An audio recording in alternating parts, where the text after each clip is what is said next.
যুদ্ধবিরতির শর্ত ভেঙে ফের গাজার ওপর ভয়াবহ হামলা চালালো ইসরায়েলি সেনা। বিস্ফোরণ এবং গুলির শব্দে কেঁপে উঠল ফিলিস্তিনের মাটি। পুরনো দগদগে ক্ষত ফের মনে করালো গাজাবাসীদের। বিস্ফোরণ এবং গুলিতে শতাধিক মানুষের মৃত্যু। ইসরায়েলের এই নির্মম ঘটনায় সকলেই ঘোর নিন্দা করেছে। যুদ্ধ বিধ্বস্ত আবারও নৃশংসতার গল্প লিখল ইসরায়েল সেনাবাহিনী। বৃহস্পতিবার প্রায় ধ্বংসস্তূপে পরিণত হওয়া গাজার একটি সাহায্য কেন্দ্রে এলোপাথারি গুলি চালায় বাহিনী। ফিলিস্তিনের গাজায় ত্রাণ নিতে জড়ো হওয়া মানুষের ওপর ইসরায়েলি বাহিনীর হামলায় কমপক্ষে 104 জন নিহত হয়েছেন। আহত হয়েছেন 760 জন। খাবারের অভাবে যখন ফিলিস্তিনি শিশুরা মারা যাচ্ছে, এমন সময় বৃহস্পতিবার ভোরে এই হামলার ঘটনা ঘটল। এদিকে গাজায় প্রায় 5 মাস ধরে চলা ইসরায়েলি বাহিনীর হামলায় নিহতের সংখ্যা 30,000 ছাড়িয়ে গেছে। তাদের মধ্যে 12,500ই শিশু। গাজা নগরীর দক্ষিণে আল রাসিদ স্ট্রিটে ত্রাণের জন্য আগে থেকেই অপেক্ষা করছিলেন হাজারো ক্ষুধার্ত ফিলিস্তিনি। বৃহস্পতিবার ভোরে ত্রাণবাহী ট্রাক আসতে শুরু করলে ছুটে যান তারা। এ সময় তাদের উপর বিমান হামলা ও ট্যাঙ্ক থেকে গোলা বর্ষণ করে ইসরায়েলি বাহিনী। তবে হামলার বিষয়টি অস্বীকার করেছে ইসরায়েল। তারা বলছে তারা ঘটনাটি খতিয়ে দেখছে। ভয়াবহ পরিস্থিতি তৈরি হয়। ত্রাণ দিতে আসা ট্রাকগুলোকে এক পর্যায়ে অ্যাম্বুলেন্সের কাজে ব্যবহার করা হয়। হতাহতদের কামাল আদওয়ান হাসপাতাল ও আল সিফা হাসপাতালে নেওয়া হয়। তবে চিকিৎসা সরঞ্জামের অভাবে একসঙ্গে এত মানুষকে সেবা দিতে হিমশিম খেতে হয় বলে গাজার স্বাস্থ্য মন্ত্রণালয় জানায়। এক সংবাদ মাধ্যমের প্রতিবেদন অনুযায়ী গত 7 অক্টোবর থেকে গাজায় ইসরায়েলি বাহিনীর হামলায় নিহতের সংখ্যা 30,035 জনে দাঁড়িয়েছে। নিহত ফিলিস্তিনিদের মধ্যে 12,500 শিশু। আহত হয়েছেন 70,000-এর বেশি।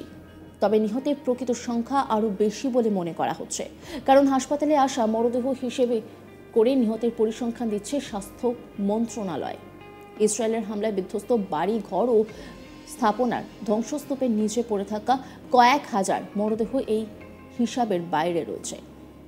জাতিসংঘের কর্মকর্তারা সতর্ক করে বলেছেন, জরুরি পদক্ষেপ না নেওয়ার কারণে অবরুদ্ধ গাজার 1/4 মানুষ দুর্ভিক্ষ থেকে এক ধাপ দূরে রয়েছে। গাজার উত্তরাঞ্চলে 2 বছরের কম বয়সী প্রতি 6 শিশুর একজন তীব্র অপুষ্টিতে ভুগছে। কিছুদিন ধরে গাজার ক্ষুধার্ত লোকজন ত্রাণবাহী ট্রাক দেখলেই হুমড়ি খেয়ে পড়ছেন। ত্রাণ লুটের ঘটনাও ঘটছে।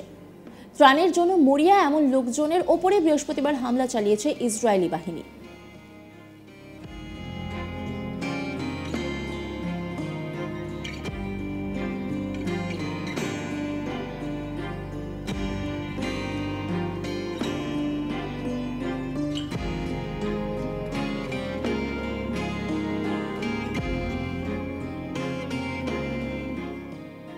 যুদ্ধবিরতির শর্ত ভেঙে ফের গাজার উপর ভয়াবহ হামলা চালালো ইসরায়েলি সেনা।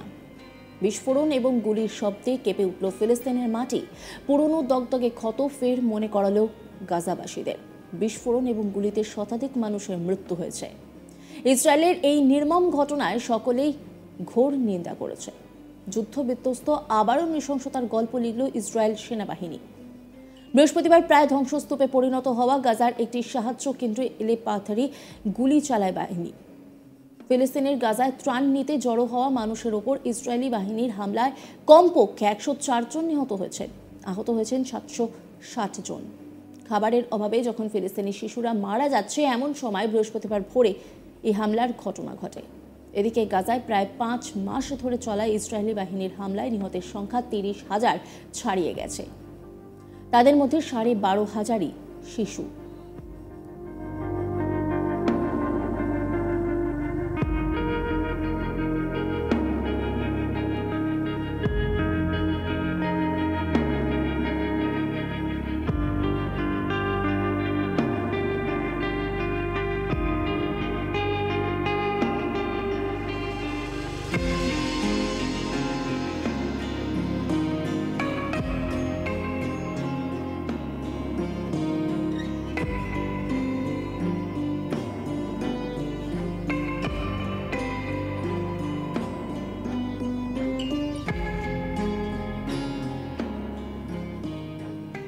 অন্যান্য খবরের আপডেটের জন্য অবশ্যই নজর রাখুন আজ তাক বাংলার ইউটিউব স্ট্রিমিংয়ে এবং ইউটিউব চ্যানেলকে সাবস্ক্রাইব করুন, লাইক করুন, কমেন্ট করুন, শেয়ার করুন। পাশাপাশি অবশ্যই হোয়াটসঅ্যাপে নজর রাখুন, কারণ সেখানেও রয়েছে আজ তাক বাংলা।